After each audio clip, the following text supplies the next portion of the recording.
Hey, what's going on, guys? It's Trixx here, and today I'm bringing you another deck profile, but this time it is on my Dinomist deck. Not anything. This deck isn't too crazy. It's not something you should write home about, but it is a deck that's very fun to take to locals, and it's very, very cool. If you've never seen this deck before, be sure to check out my live streams where I do showcases for all of these decks. And this deck's basically a level 4, level 5 machine water-based deck that revolves around the pendulum mechanic. And yeah, let's just go ahead and get started. It's a very fun deck. It's easy to pick up, and the reason I chose to profile Dinomists is because for those of you who are like new to pendulums, or if you're a little scary to try it out because it is a new thing, Dinomist is by far the easiest deck to pick up. Not only just cost-wise, but it is also the easiest to understand because all of their level 3s, or all of their scales, are the same effect. So I'll just go ahead and explain that real quickly before we actually get started. They have scale 3s and they have scale 6s. The scale 3s essentially say if another Dinomist card or cards you control will be destroyed by battle or card effect, you can just blow up this card in the scale instead, which is really, really cool. This card basically just prevents destruction. And then the scale 6s say once while this card's in your pendulum zone, if an opponent's monster or an opponent's effect targets a Dinomist card or cards, you can just destroy this card instead. You can negate it. So basically, the scale 3s prevent destruction, and the scale 6s prevent targeting. That's, like, all in all, that's just really, really powerful. And now that that's out of the way, let's just go ahead and get started. You already saw the first monster. It's 3 triple Terran. You got to play this one because at 3 because it's probably your best Dinomist monster that you can normal summon.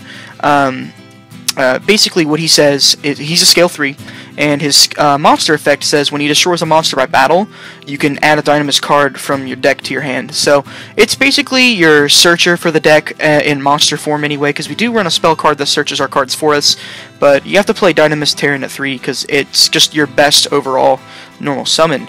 Then his support card is Triple Ankylos. I don't know if I'm pronouncing that correctly, but you know what, we'll deal with it. Triple Ankylos, he basically says if a Dinomist monster, or if a monster would be destroyed by battle by a Dinomist monster, you can banish that monster. It doesn't say the monster has to be sent to graveyard or anything, so it does banish the pendulums, which is really cool. I like this card because he has 2,000 defense. That's not too terrible. It's nice to sit on every once in a while because 2,000 is a decent defense stat for level 4. And then 2 Plesios. We only run 2 of this card because he's not that great. He is a scale 6, that's why we run him. Same with Ankylos. But his monster effect makes it so all face-up monsters your opponent controls lose 100 attack and defense for each Dinomist card you control. And that does stack, so if you have multiples of this card, you can actually, so like if you have 2 of these, monsters your opponent control will lose 200 attack for each Dinomist card, which is really, really cool. I like Plesios at 2. And that's it for the level 4s. There are a couple level 5s that we play. There are 3 Dinomist Rex. This is by far the best one.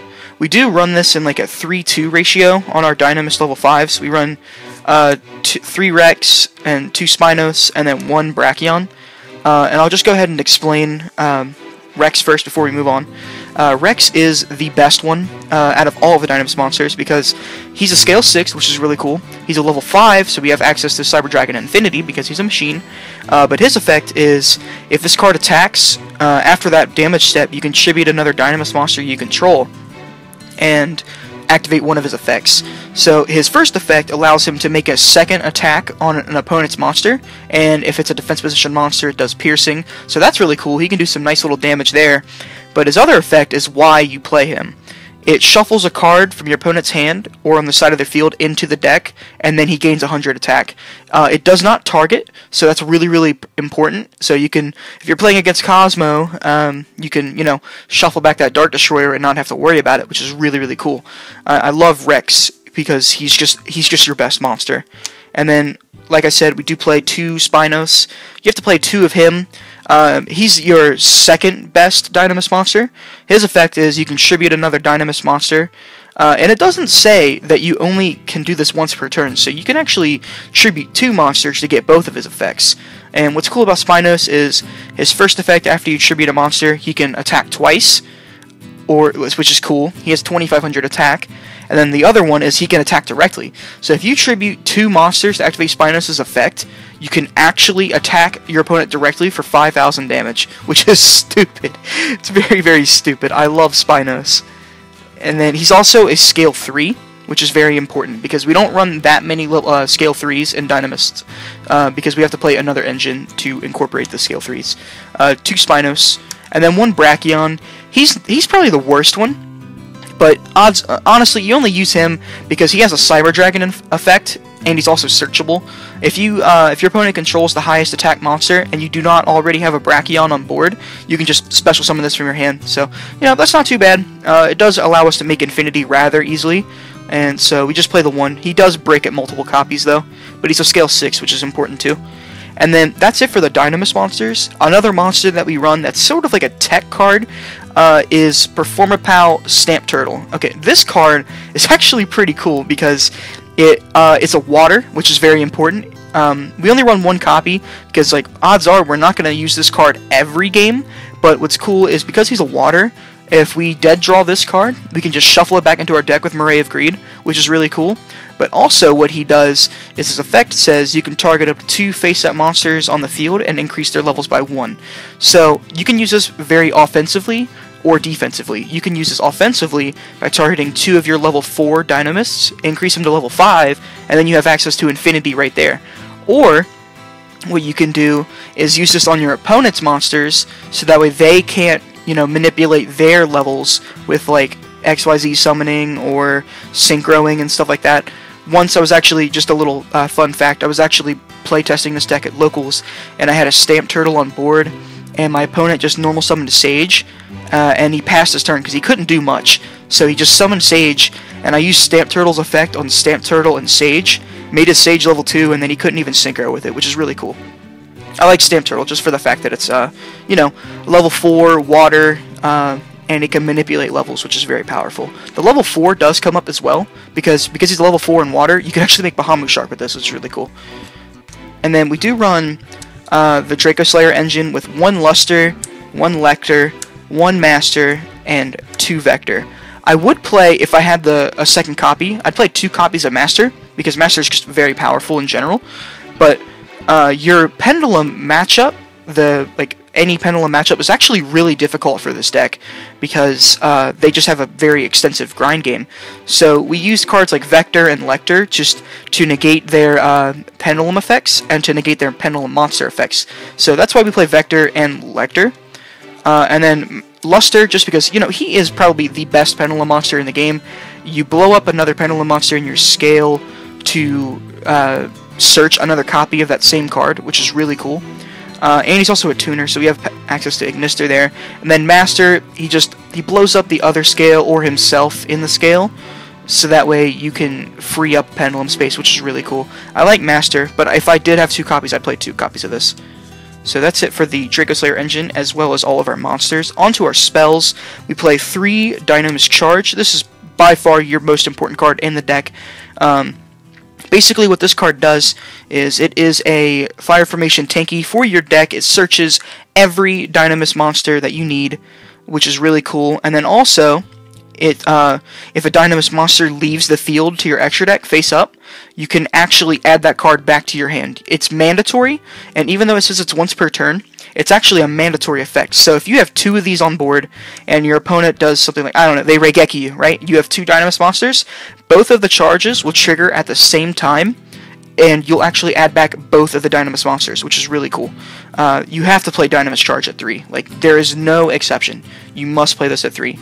As well as we played 2 copies of Instant Fusion. Instant Fusion is a very good card because it allows us to summon Panzer Dragon or Norden to go into like rank 4 plays, rank 5 plays, Infinity, etc. So you got to play 2 Instant Fusion.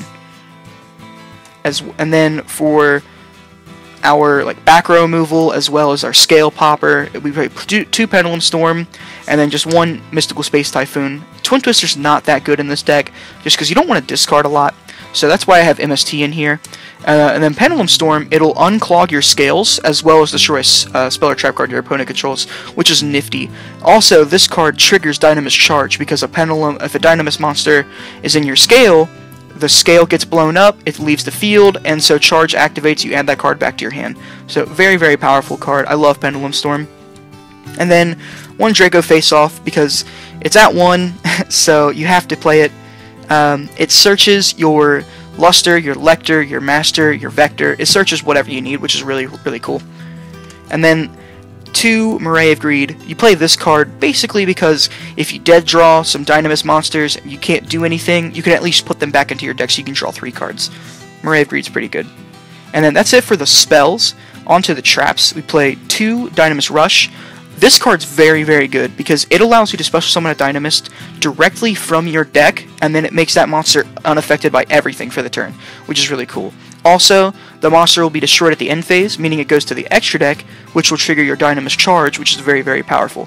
This is the only trap card we play that actually benefits your deck specifically, and every other trap card that we play is basically just hate for your opponent, which is really cool. I love decks that can actually play a lot of hate cards, and so that's what we're playing. 2 Trapstun. Trapstun's a very good card just because you don't want your opponent to Solemn Warning, Solemn Strike, Mirror Force, Storming Mirror Force, Quaking, whatever. You don't want them to do things that'll stop your big pushes, because a lot of your monsters, they can attack twice, they can attack directly, you do Pendulum Summoning, which is a pretty big summon, and Trapstun just basically stops them from stopping your big plays. So 2 Trapstun. 1 Bottomless Trap Hole, just because we do play Rafflesia in the extra deck, so we could, if worst case scenario, if we have no other better first turn play, we'll make Rafflesia, and then we'll just Bottomless our opponent when they try to do something. We also play Trap Hole.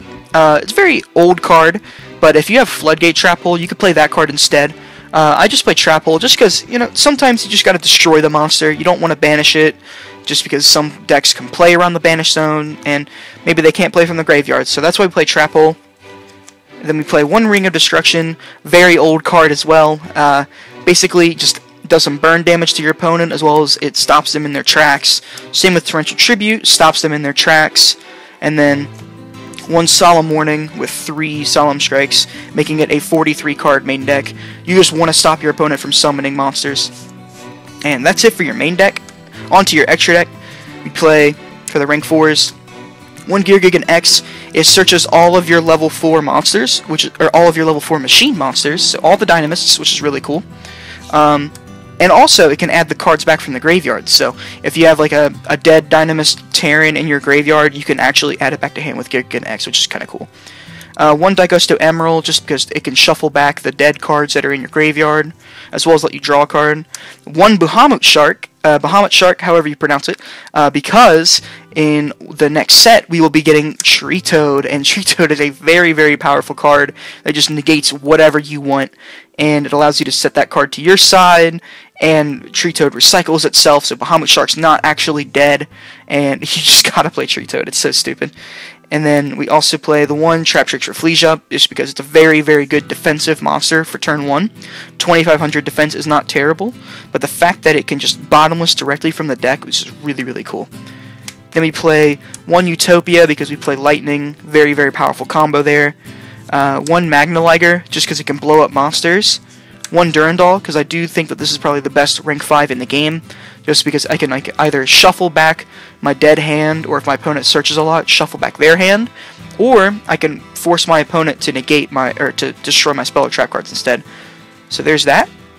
And then 1 Nova, because we play Infinity. Infinity's, you know, just a broken card.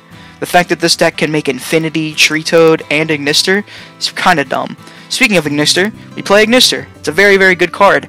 It's a spinning back problematic card, so my opponent has, at the cost of blowing up a scale, is really cool.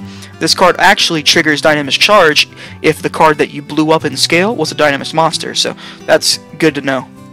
And then we run 1 Dinoster. This card's basically the Dinomist boss monster, but he's not that good. He basically just, you only play him because you can Contact Fuse in him, and he has a really nice defense stat, but he basically just saves all of your scales and your Pendulum monsters, which is kind of cool. It can buy you a turn, which is nice. And then we do run the 1 Norden as well as the 1 Panzer Dragon, because we do play Instant Fusion in our main deck. Guys, that's pretty much it for the deck profile. It's not the best deck in the world, it's just a fun deck to take the locals, or if you're bored of the meta, definitely pick this deck up. It's incredibly cheap until Tree Toad comes out at least. And yeah, that's it.